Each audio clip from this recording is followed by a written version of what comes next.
I am Halli Casser-Jayne, and welcome to the Halli Casser-Jayne Show, a smart, witty, and timely podcast brought to you at a time when Americans are getting fed up with all that shouting and bickering in Washington, D.C. So I, Halli Casser-Jayne, and veteran White House correspondent Matthew Cooper are here to offer you an insightful, engaging journey into the world of politics, always with a smile, and dialogue that snap, crackles, and pops, and with all our very special guests. We strive to offer a different take on all things politics in our weekly conversations. So, pour yourselves a martini, grab a spot on your favorite sofa, and have a listen as we tackle it all and like to stir, and yes, sometimes shake things up. On this episode of the Halli Casser-Jayne Show, it's Mueller time. A reluctant Robert Mueller finally made it to Capitol Hill, and depending upon who you talk to, his performance was either a bust or a boom for Democrats, hoping to educate the public as to the character of the man who is the current President of the United States. And what about impeachment? Is Nancy Pelosi stopping impeachment in order to protect her personal fiefdom, or the Democratic Party? Both? And is she hurting Dems' chances to defeat Donald Trump in election 2020? Is Donald Trump the most dangerous man in America? Or would that be Mitch McConnell? Is Devin Nunes a nut? Or is there a method to his madness? And does Donald Trump get a second term or a prison term? These questions explored, and we're just beginning. Here we go. All right, Matthew, the long-awaited testimony of Mr. Robert Mueller. What did I was going to say? Money. I'm in good shape. We can see where this show is going to go today. Finally took place. All right, let's start with you and your overall assessment. What do you think? Well, it was an interesting day, to say the least. Look, I think the conventional wisdom, which is that it was a non-event, that he didn't do very well, that nothing happened, is not quite right. I think he did solidify the view in his report that the president was hardly exonerated, and that the Russians really did commit lasting damage in the 2016 election, and more importantly, they're continuing to do so. I think the Republicans looked churlish and slightly unhinged in their attacks. I think the Democrats looked more methodical and concerned with getting at the truth. I don't think this did anything great for the impeachment cause and those who are advocating impeachment. So that's my quick assessment. Okay, I don't totally disagree with you. I think the obstruction of justice is a word that we need to get into that summation, because that was very clear. Yes. The one thing Mueller was very clear about in his testimony. And the other thing is, I'm not so sure that over the next 24, 72 hours, we're not going to see that this didn't have an effect on where we go forward with impeachment. Trump always goes out and he does a victory lap. Right. And then we all go with him on the victory lap. And then over a period of 24 to 72 hours, we find out that victory lap is generally wrong. And I think that's going to occur here as well. One thing, this was for the people, right? They wanted to do this because they felt a lot of people didn't know the facts of what Mueller had put out there. And I think that, notwithstanding the press, which I think is a subject we should have a conversation about, that the point was well made to a large variety of people, just exactly what was in that report, and it wasn't, as you say, exoneration, etc. So I think that this may have more of an effect. I was going to go to the Twitterverse. I know the Twitterverse is you and I, really, right? It's reporter types and journalists more than, but there are other people there, and I have like my coterie of followers, and I'm telling you, they're jumping at the bit. They're ready to kill Nancy Pelosi. There was talk this morning of taking it to the streets like they did in Puerto Rico. Well, that would be interesting, considering what happened in Puerto Rico and the governor announcing his pending resignation yesterday. The Republican governor. Yeah. Look, I think you're right that there is a tendency to sort of believe what Trump and company put out in the first couple of days, and we certainly saw with Attorney General Barr when he summarized the Mueller report before it was released and characterized it as exonerating the president when it did no such thing. So I think you're right. It really it has the potential to kind of galvanize the impeachment cause. But in the House, I still think you got to move some more members into that column. And we got to see if it really has that effect. And then, of course, you have the question of what you do with the investigation now. You've got to get, more of these people in and testifying, and that is going to be a litigious and slow process. And, of course, Congress being Congress, they're not around that much.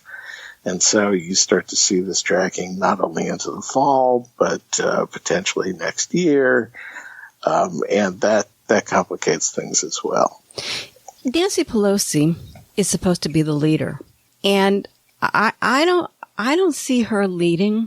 I see her punting, and she may be in control of members of the House, but I don't know that she is on the same page as the activists of the party, the people who vote, and that I think is problematic. On the other hand, look at the timing of this testimony with them going on a 5-week vacay now. I don't think that was by mistake, by the way. I think that was chosen. So what happens in that 5-week gap? You could build momentum over the next, few days, and then, Friday comes around and off they go, and goodbye, that's the end of the conversation. And that, stall is Nancy Pelosi's game as far as I'm concerned. And there is that. To your point about, going to momentum and going to, getting it where it needs to go. And, who are the ones who are going to change their mind on this? I think that's put on hold in one respect because of, the timing of all of this. But will the people stand for that, Matt? Because they're up in arms. I think that's a good question. I mean, sometimes the period of when they're out of office, not out of office, but on recess, can prove fairly tumultuous. They went home in the beginning of 2009 and faced the Tea Party types. They went home, at other times and faced the healthcare, keep the Obamacare advocates. So you don't know if they go home and there's a huge rallying cry for impeachment that could potentially move some of these members into the impeachment column. So it may not be a totally dead period, but it does slow the investigation. It does slow the work of Congress. And that remains to be seen. We've got a lot of litigation ahead to try to get someone like Don McGahn. Well, it's bullshit because they're not going to, they're not, first of all, yeah, right. They're not going to get that. In fact, right as we were going on air, they said that they were putting off prosecuting, what's her face? Blonde lady. My God, what happened to my brain this morning? For not showing up at her hearing. And so, what's her name? Help me out here. DeVos? I don't know. No. Blonde. Husband George Conway. Kellyanne. Thank you. Oh my God. They just decided that they're not going to file the charges against her. Well, I think it's going to be tough with anyone in the White House. There is some low-hanging fruit for those who don't have a claim of executive privilege, whether it's Don Jr. or Corey Lewandowski. They were not in the White House. It's harder to claim that they're subject to executive privilege and thus don't have to appear. We'll see where this all goes, but I think we're both agreed it's a fairly drawn out process. Unless, and most of all, what are they getting that's new? I mean, that's the thing. Is obviously they it's too high a bar to say Mueller had to come in with something new and shocking, but they got to start to get something new at some point. Yeah, well, see, that's where I think the silly is. They're operating from the position that there is a group of people that need to be educated who don't know what's already there. And so they want to set it up to be already, what's already there to be made, get to those people who don't know what's already there. So I don't know that they're looking for something new. They're looking for an avenue to educate and engage. Now, but I think that's all a crock of crap myself, because I don't think that has anything to do with the time and day. And at the end of the day, it's Congress, not the people, who impeach. Right, but there's an interaction, right? You need the people to apply some pressure, the people to have some interest. Didn't that come later with Nixon? But that's after the discovery of lots of facts. We've had our discovery. There's probably not going to be a lot more discovery. Well, that's my point, though. We've had discovery, but in this case, the people don't know about the discovery. I mean, how about that wonderful woman who they did one of those town halls, and she said, "Oh, he wasn't exonerated." I watch Fox News all the time. I think there's still a lot of that out there. So I think that's the problem. But this isn't Nixon. This is Trump. And this is 40 years later or something? I mean, the bottom line is we've got a felon in the White House. Right. And a different set of rules in the country. Right. I mean, if Watergate happened today, you'd have a huge number of people disputing whether there was a break-in. Exactly. Or who broke in. They would say the Democrats broke in on themselves. I mean, there was a reasonable acceptance of fact at the time.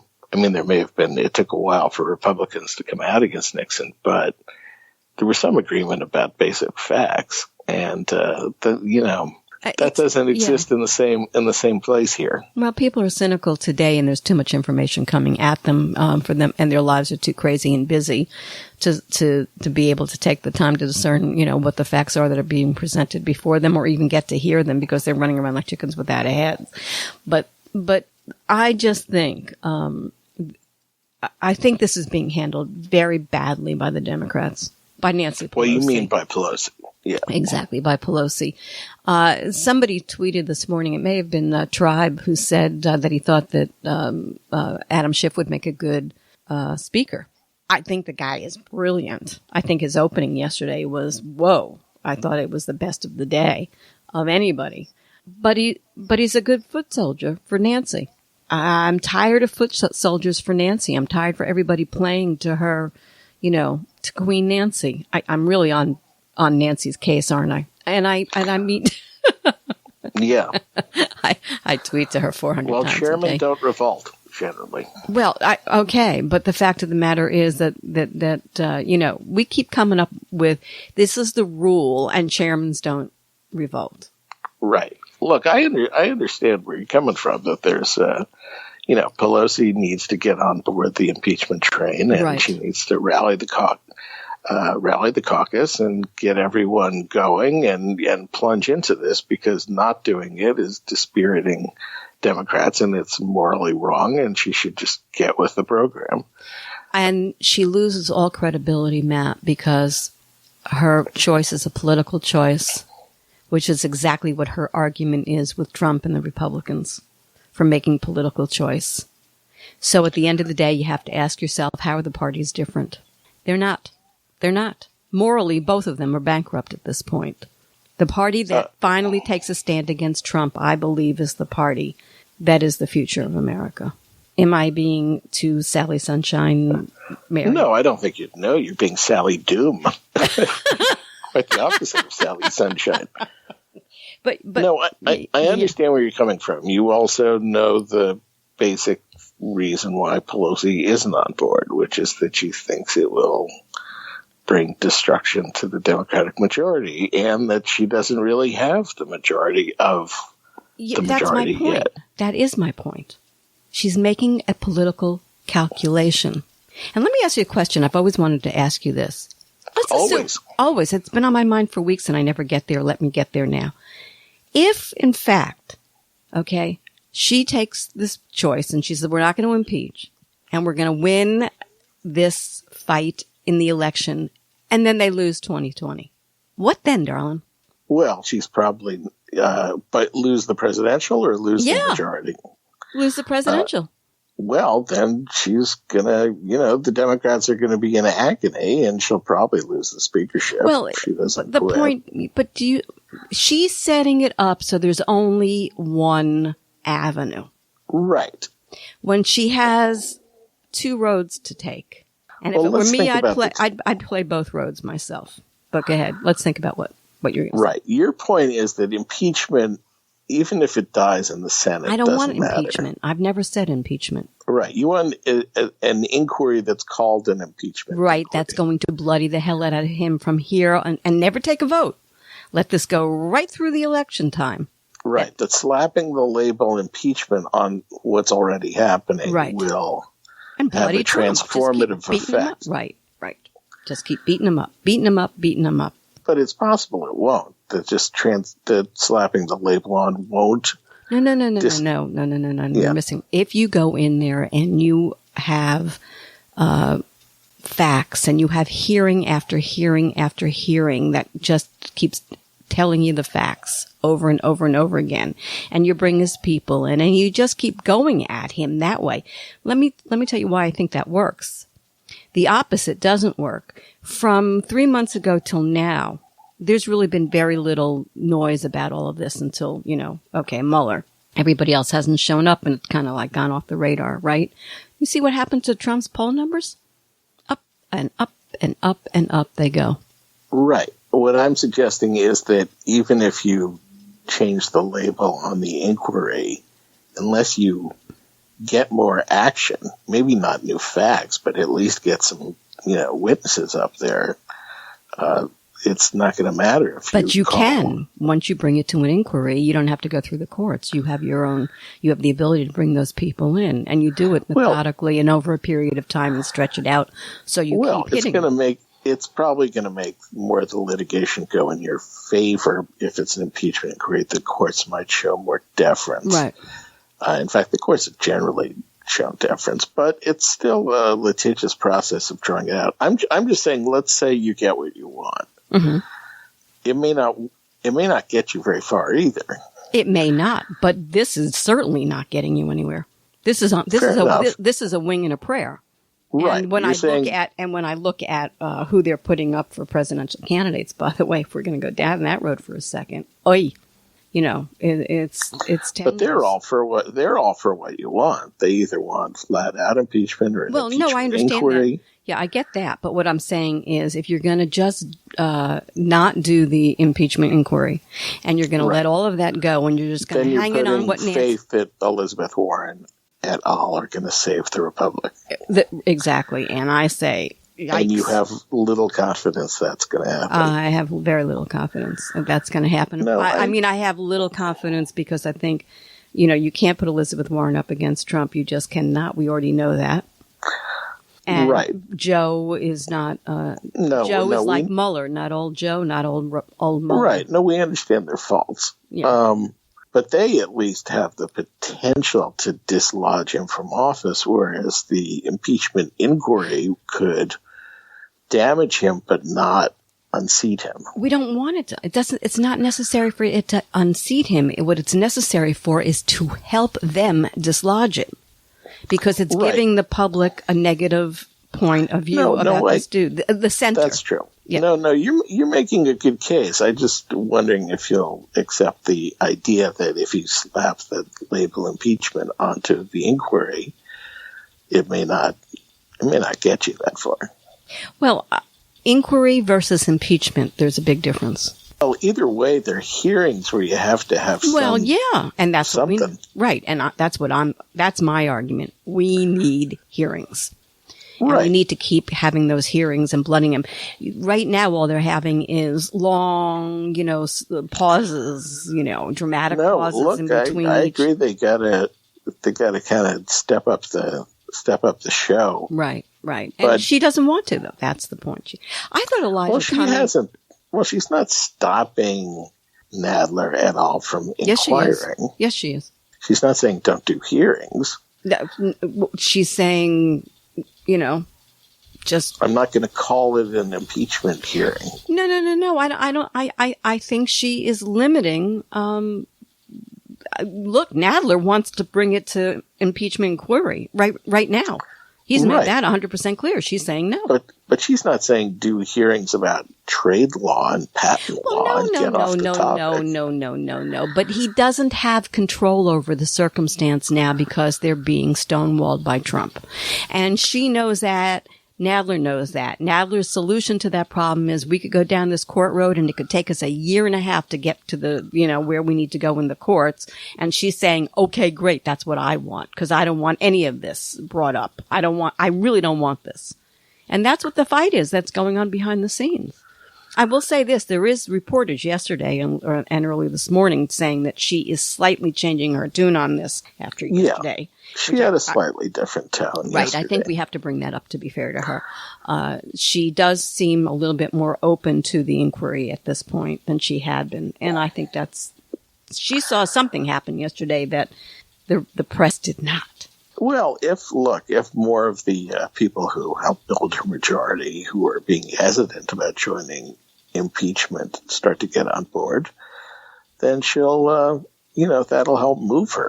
Yesterday, one new member came on board. Right. And the others said, by the way, I don't know if you saw this, but I wanted to throw this out there because I think it's important to this conversation, that they would hold the vote for impeachment behind closed doors so nobody had to say who it was who voted. Right. That's interesting. That's a way out for them. I think that's where I think we have to go at this point, partly because I also think that you're going to what's the word I'm looking for? Just disenfranchise the base at this point if you don't give them something. They're hungry. They're very hungry for something. And I think you have to feed them or they'll turn on you. Right. But yesterday you brought in the big tuna. And they're not feeling fed after the big tuna. Well, can we talk about Mueller for a second? Because I have a question for you, which is, you might recall, because I went back to see, that after he gave his little speech, 2 months ago or something, I said, this guy doesn't look well or sound well. Remember I said to you I thought he was weak? Yes, you did. He has dementia. He has early onset dementia. That there is no question in my mind. Dr. Casser-Jayne offers her diagnosis. My father used to say, may you rest in peace, a Reader's Digest medical doctor. Every time my mother or I came up with one of our, observations kind of thing. But, come on. She's a gerontologist this week. Shut up. But that's the fact, kiddo. I mean, that was not just common, brain, art. That was like he showed up in his bathrobe. I mean, just about. I mean, oh my God. Come on. It was sad. It was sad. It was very upsetting to watch. They had to have known that. Everybody in town has to know that, who deals, that the guy isn't 100%. And so, I'm thinking to myself, why in the world did they do this in the first place? He clearly didn't want to testify because he knew he was feeble. And why at the last minute he wanted to bring his deputy in, in case he couldn't remember the facts. I mean, there's some things the Dems do. You just got to ask, Matt, what are they doing? Right. Well, look, they couldn't not bring him in and do this inquiry. And if they're going to have an inquiry, whether it's called an impeachment inquiry or not, they had to bring Mueller in. And they did. And look, I think his theater and his visual, he obviously didn't want to talk, so that didn't help. And he was definitely halting at times. And there was some confusion about the facts in one particular exchange. So, look, I don't disagree that was a performance that disappointed Democrats.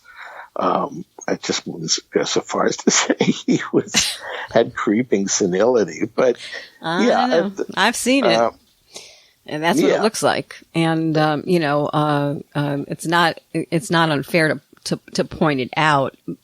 Being this, if they knew this, and they did know this, that they could have handled this differently, which is, he had different teams working, and there's now talk about bringing those teams in, and I think it should have been the first thing they did, not a follow-up. to bring the teams in and the heads of those teams, and that's who they spoke to, the ones who worked on part one and the ones who worked on part two and on instruction versus, and that may have been more effective and may still yet be more effective, but I don't know that Bill Barr is ever going to let this happen again. Right. You got to... they had their shot. Yeah. Yeah. It depends how resistant they are to the subpoena. They may not... I mean, you raise a good point, and they may not be as resistant to this coming in as their boss was. I think if the reports are true that they pressured Mueller to do a response to Barr after Barr utterly mischaracterized the report, then maybe they are chomping at the bit to go in there. I think they are. I'm sure they are, because they feel really hurt. Look, that would be a big deal, and that would be good. Good for any inquiry, no matter what you call it. I want to bring up before I forget, because I brought it up before and I didn't see it through. What did you think about Elijah Cummings being brought in on that little presser after the hearing yesterday? That struck me. He was quite eloquent. I'll give him that. I don't know what it meant, but he was eloquent because he's her foot soldier for sure. What was that? I have a thought. I'm curious as to what your thoughts are. I mean, he was pulled out of like nowhere. Yeah, well, look, he's an important force, and given the sort of septuagenarian nature of the leadership, having a guy in his 60s was a splash of youth. But look, he's very powerful. He's not technically in the leadership the way Steny Hoyer, her number two, is, but he's got a committee that's on par with Nadler and Schiff, and I think he's actually getting more done in his lane than they are. And he's African American. And you say, it was probably, Clyburn is African American too, but it helps rally, the base, your most important caucus. Right. Just thought I'd bring that up because I thought it was such a blatant move on her part. I thought that was fascinating too. You were listening to the Halli Casser-Jayne Show. The Halli Casser-Jayne Show posts new podcasts Wednesdays 3 p.m. Eastern at hallicasserjayne.com and is available wherever you listen to your podcasts. Be sure to find us on Spotify, YouTube, Apple Podcasts, Google Podcasts, Stitcher, and on all your favorite apps. You can find the Halli Casser-Jayne Show on your Alexa device too. Just say the Halli Casser-Jayne Show. Oh, and come play with me on Twitter at the Halli CJ Show. Let me switch gears just for a second. It's not really switching gears, but it is switching gears, and that's the Republican response to yesterday. It was marvelous. I think they showed great knowledge of the report and great interest. It was great to see Devin Nunes again. Yeah. I think I'm gonna say I'm contemplating saying what I want to say. How do you like that? I'm actually thinking before I speak. Well, I can talk while you cogitate. Please do, because now here's what I was gonna say. I'm gonna say a couple of things, but one in particular. This party is evil, and here's why I say evil. Don't hold back. Okay, I won't. Here's evil. Evil is when you will go to any lengths, no matter how insane, to get what you want. And the problem with evil is that when you're willing to stoop that incredibly low, it's very hard for goodness to fight back, because good never wants to go as evil as evil. Do you know what I'm saying? Right. Okay. And that's what we have here. That crazy Nunes is off the friggin' wall to begin with. I mean, the guy is just, he and Steve Scalise, they've been infected with a virus that's, terrifying, because there seems to be no cure for it. That said, they will lie, they will conjure, they will manufacture any story they possibly can based on no truth, and off they go. And you tell me how the Dems fight that, because you can't. So I'm going to tell you that doing a little research yesterday, I go to my go-to Republican foot soldiers on Facebook and whatever who do the bidding of the Republican Party. Some of the crap that they were putting out there yesterday and the conspiracy theories. These are brilliant, intelligent people who are just partisan friggin' hacks, just following up on Nunes and the crazy that was coming out. Dems will never beat them at that. Never. They just don't have it in them. They can't beat it. I mean, and then you had Hannity and all of them just parroting Nunes crazy conspiracy theories.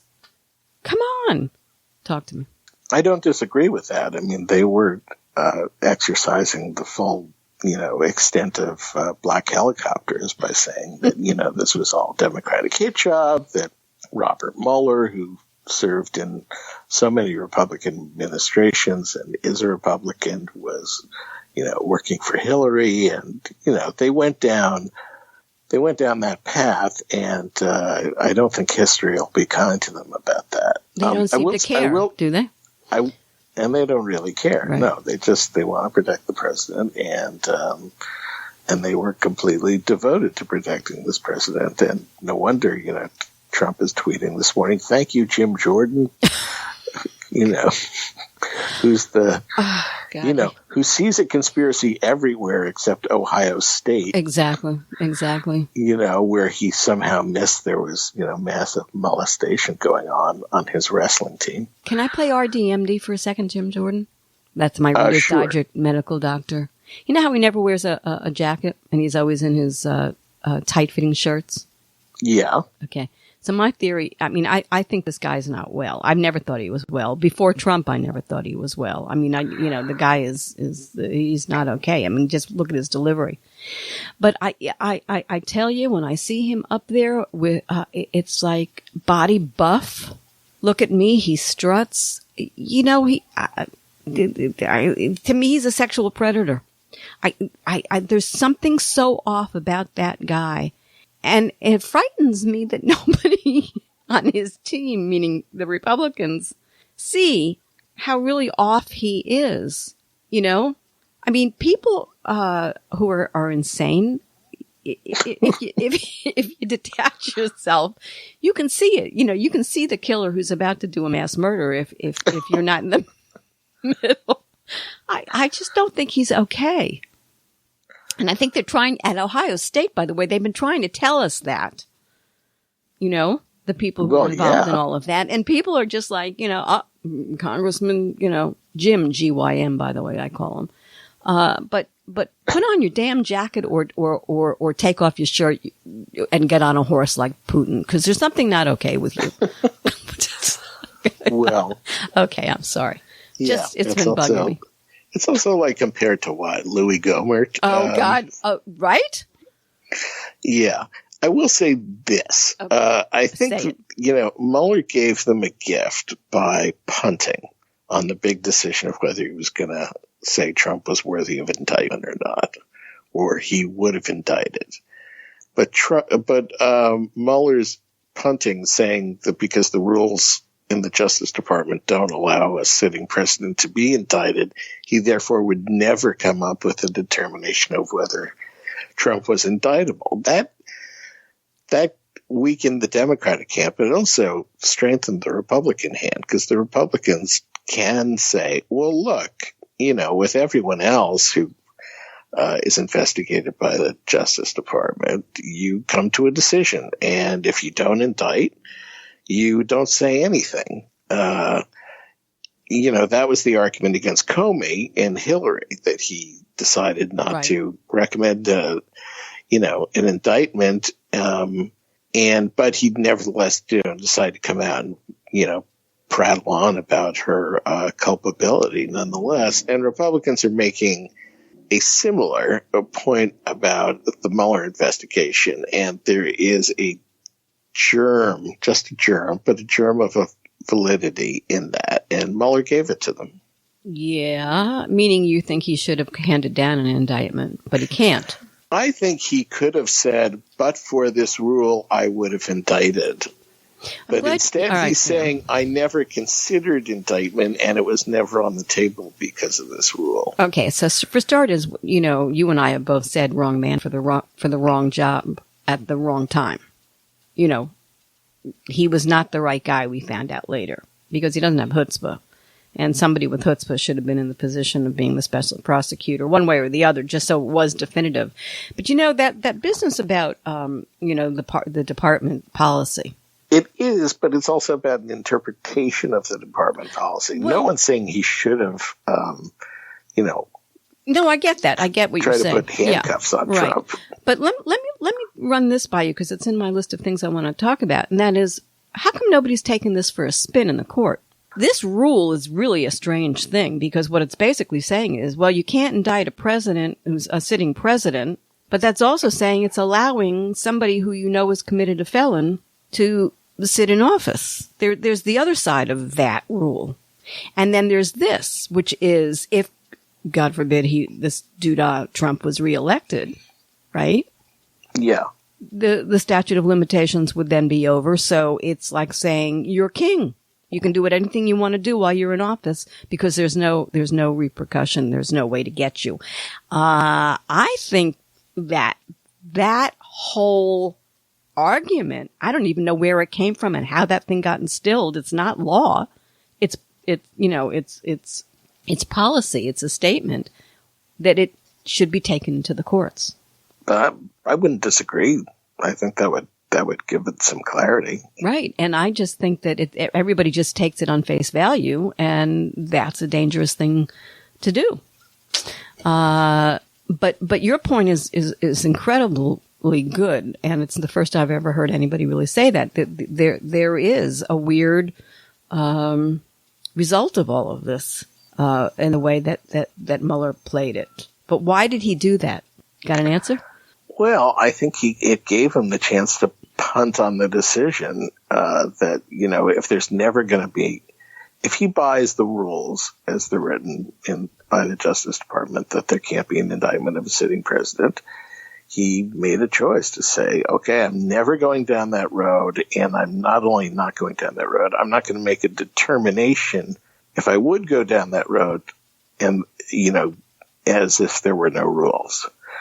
And, it spared him a really big decision. It just made him into pure fact finder, but not a prosecutor, because this is what prosecutors do. They decide whether to indict or not.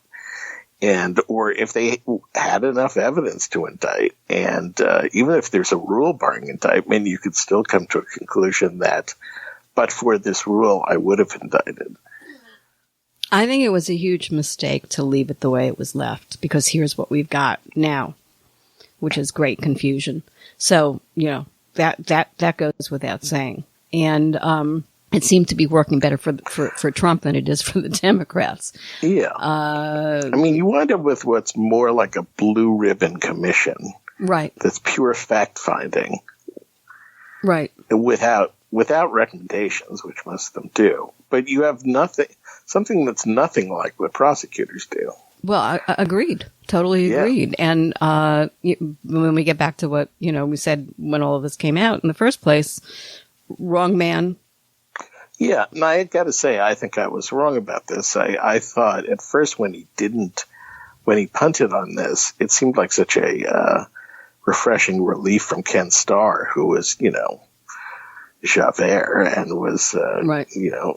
So intent on ousting Clinton from office. It seemed like, preppy restraint from, the St. Paul's graduate. Right. Okay, I get that. Yeah. But now I think it's problematic. Seems to have caused more chaos than that. Right. But the chaos is also helped by Nancy Pelosi and her I think, weak response to all of this has kept it going. And could be. Hello, could be. It's my weekly could be. Weekly could be, but I do think that may be part of my problem. I want to talk about the word exoneration. Something funny happened yesterday, Trump's old line, I'm fully exonerated. Mueller fully exonerated me. But did you hear the Republicans saying that Mueller fully exonerated him, but that he doesn't have the power to exonerate Trump? Right. Good point. What the hey?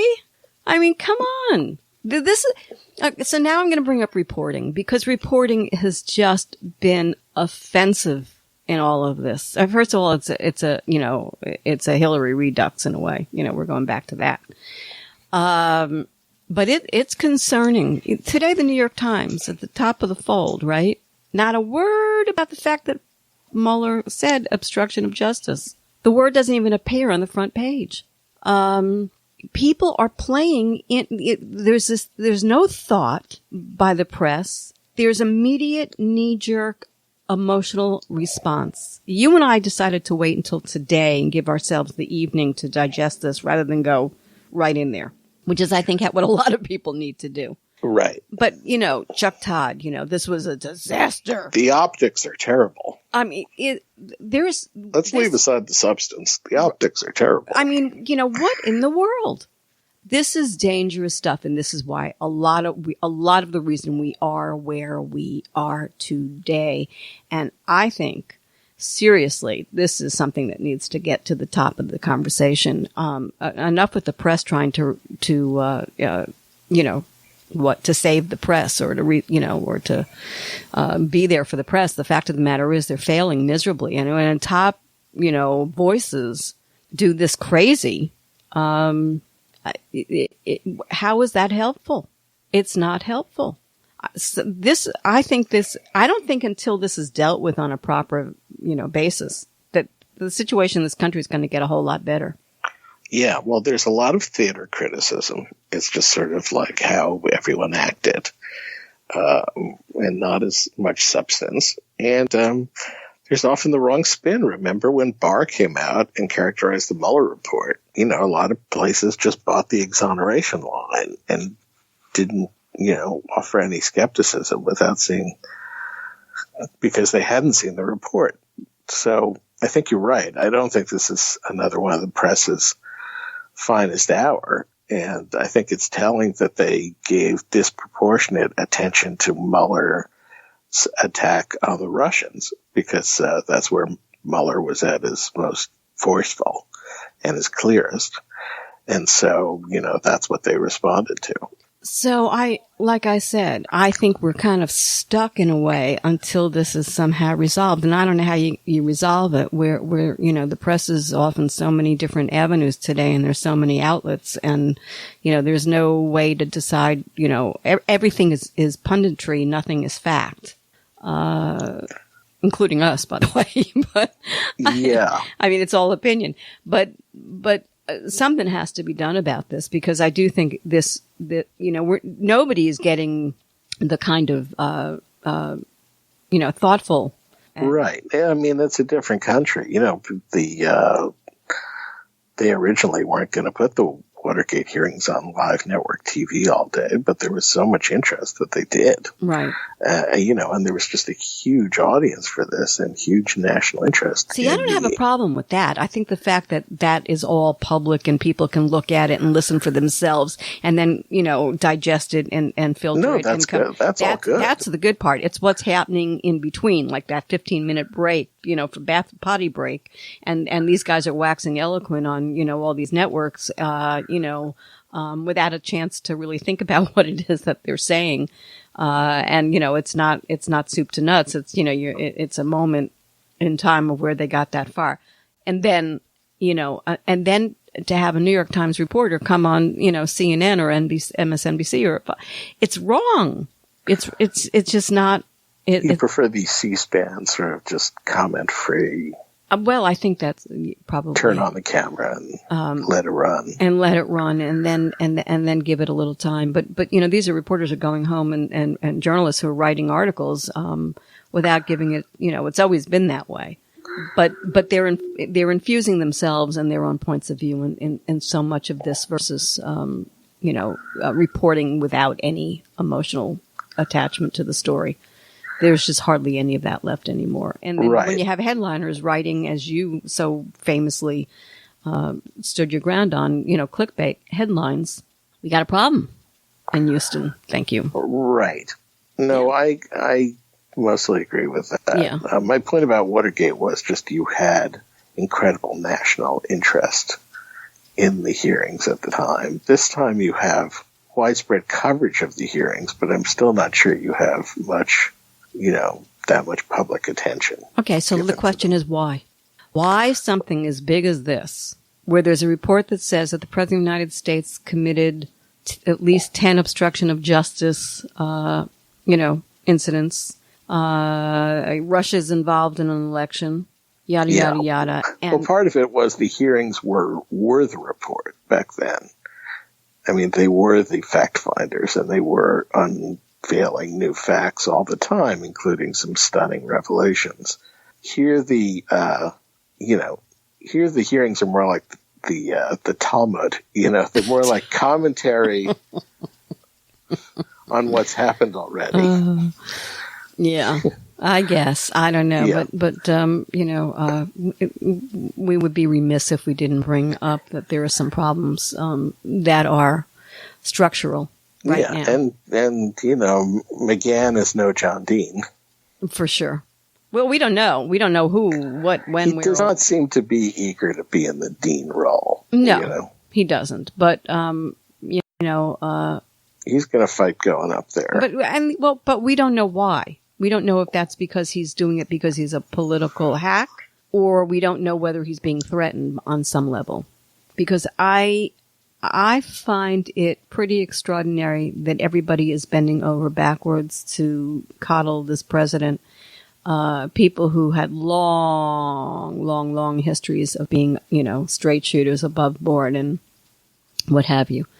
There's something going on that we don't know yet.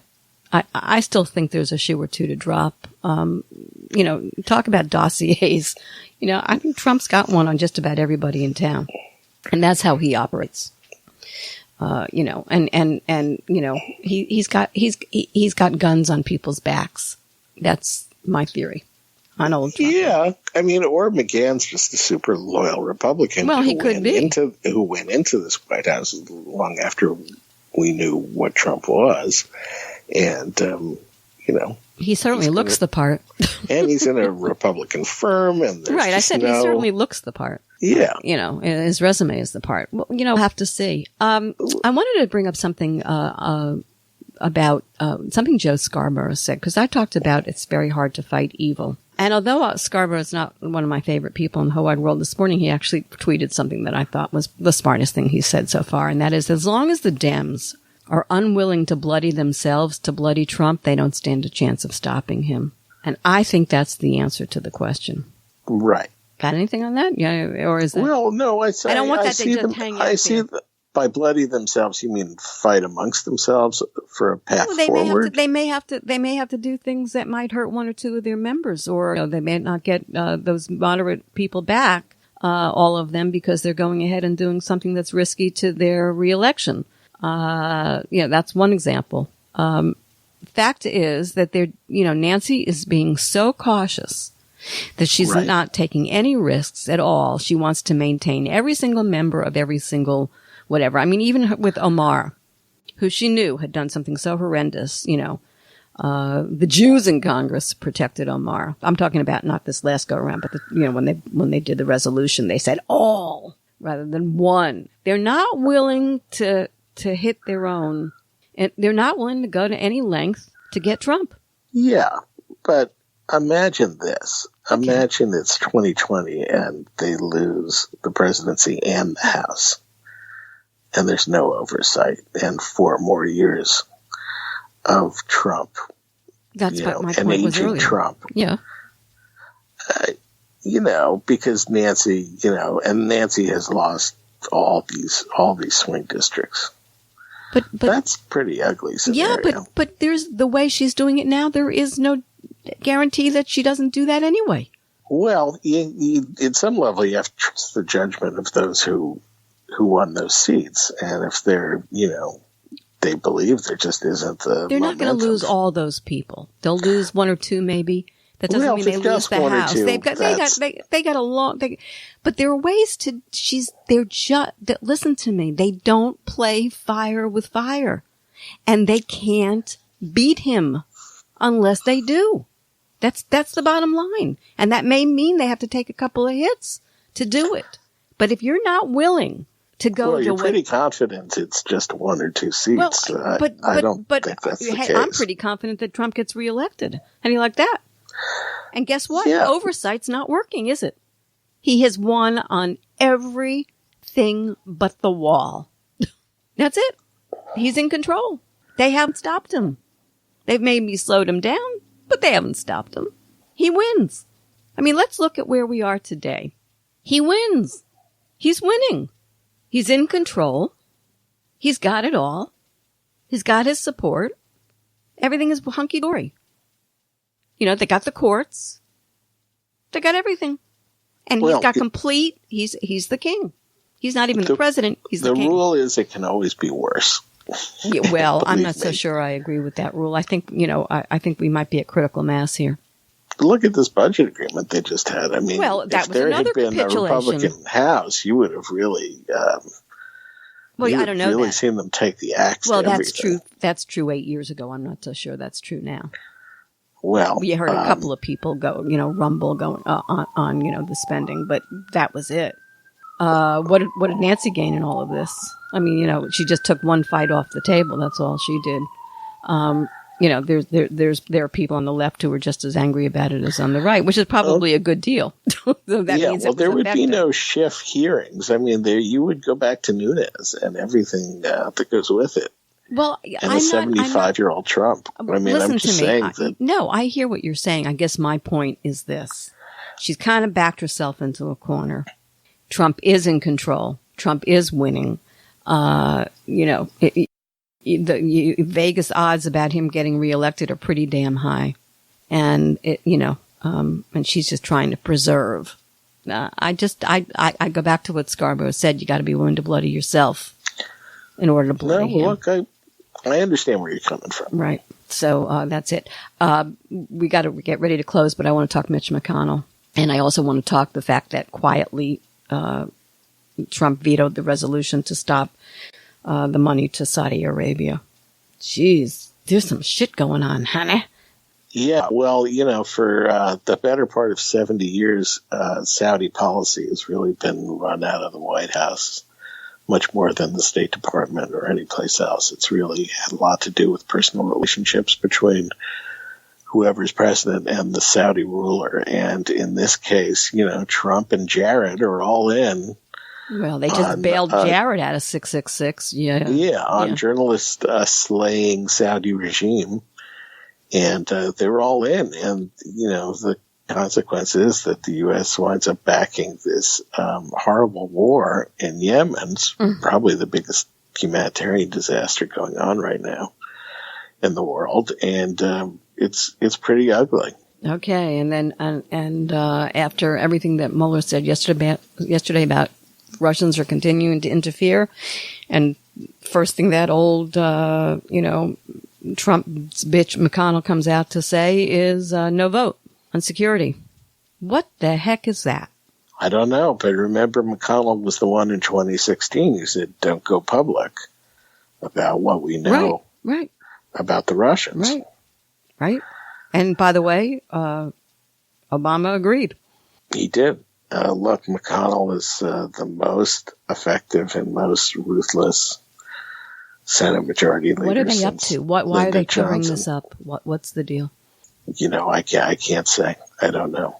My imagination runs wild. It often does. Let's just review today. Okay. Mueller has dementia. Yeah. Jim Jordan is a sex predator and or serial killer. Republicans are all being blackmailed, and McConnell's got something going on. So how wrong am I? But, on the other hand. How wrong am I?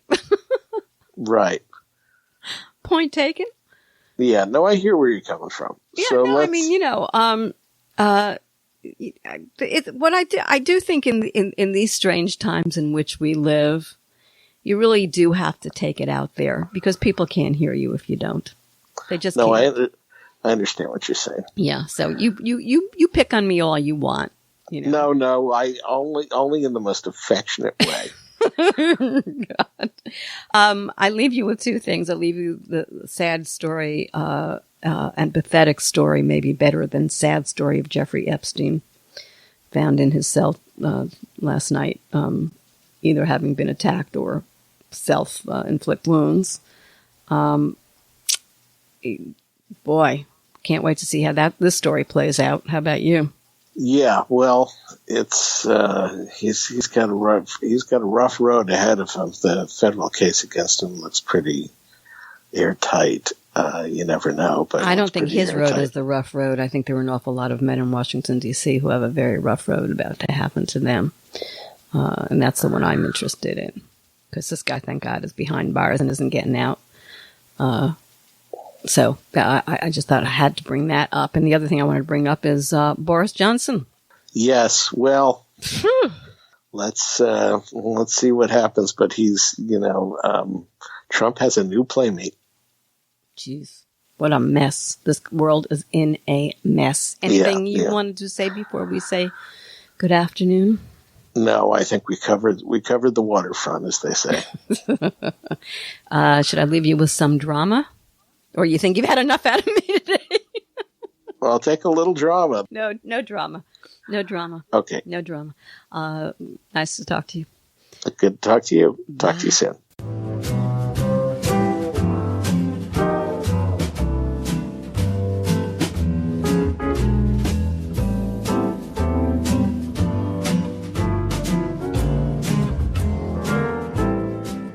Thank you so much for tuning in to the Halli Casser-Jayne Show.